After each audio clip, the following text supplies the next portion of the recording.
Only you Okay, do, so. next story. What was that, your simile? Yeah. Kind of, yes. Your story. Yeah, I got one more. One more story that's not related to animals. It's related to sailboats. Sailboats, oh yeah. But Got another sailboats that are marine good story. for the environment.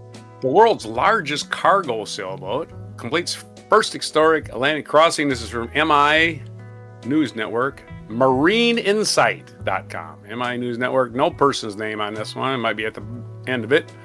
The world's largest, got a picture of it. It just looks like an ordinary sailboat with a big old flat surface. Of course, cargo ships are going to have flat surfaces because you got to stack those train cars on them.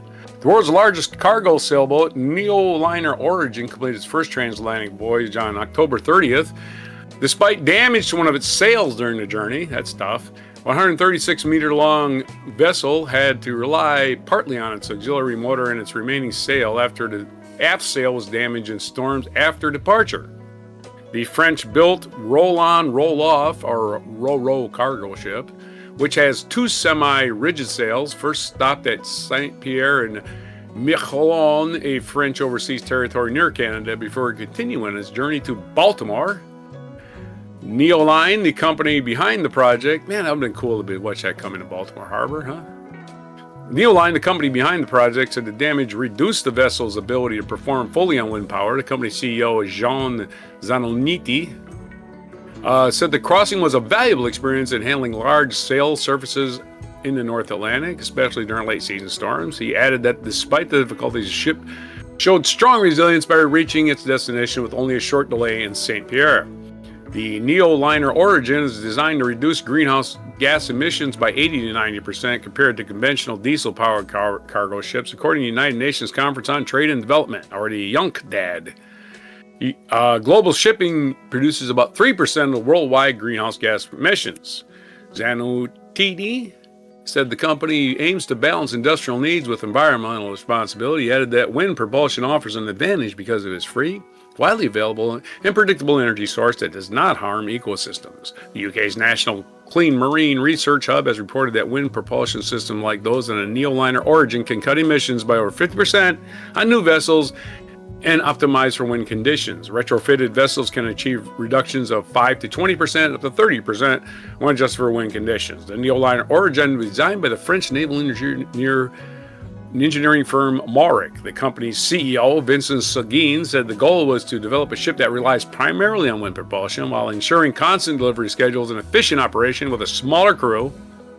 Inspired by historic sailing vessels, the Neoliner Origin integrates modern systems such as advanced navigation, anti-drift mechanisms, and automated sail management to comply with current safety and operational standards. The ship can carry 5,300 tons of cargo, including, I'm not sure what that is, metric tons, I think, not your regular ton, American ton. So tons is going to be 1,000 kilograms, I believe, metric ton? Not exactly sure.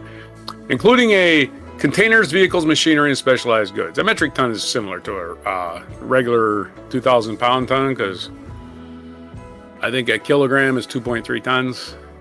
2.3 pounds, sorry. It arrived in Baltimore carrying Renault vehicles, French liqueurs, machinery, and other products. The Neoliner Origin is scheduled to make monthly voyages between Europe and North America and maintain a commercial cruising speed of around 11 knots. I want to go for a ride. So there is. I don't think you have to become cargo. If you want to go for a ride. Oh, they hire people. They hire people working on a ship. Yeah, you probably got to get a Merchant Marines certification. But yeah, I've seen people hitch rides. Like, hey, you bribe the captain. Yeah, I think that's illegal. People smuggling, I believe. No, I'm like I watch these nature shows about these remote islands that people go to, and you always see the guy, he's going there in a fishing trawler, right? Yeah, well, there's no real boats coming here, so I had to get a fishing trawler or a mail delivery or whatever, and I had to hitch a ride with them. So I think you can. It depends on their liability or whatever they have for passengers. Yeah, I think so. I think depending on where they're going, if it's a dangerous trip, we're not going to be liable for you getting murdered by the ocean. And then there's the ones that just register their ships in Liberia, where they're never going to prosecute anybody for anything. You're in international waters. You're on your own. You gotta hitchhike on one of those Shadow Fleet ships. There you go. Right, you gotta, yeah. Anyway, there's your story. Breaking the law. Story about the new way to ship cargo. Hopefully, we're going to save all kinds of carbon. We love a Decrease the carbon that's going to glide like a cloud over the ocean and deliver tons and tons of cargo without burning a hole in our wallets.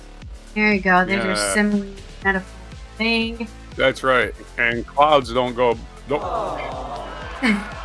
Clouds don't burn. So there you go. Clouds are just water. Just wet. Set fire to them. Wet water. Wet. And unlike dry water. You know, that dry water. Yeah. Let's roll our Segway wheel for our culture news. It's when the clouds start starting on fire, when clouds start burning, we got problems. Do you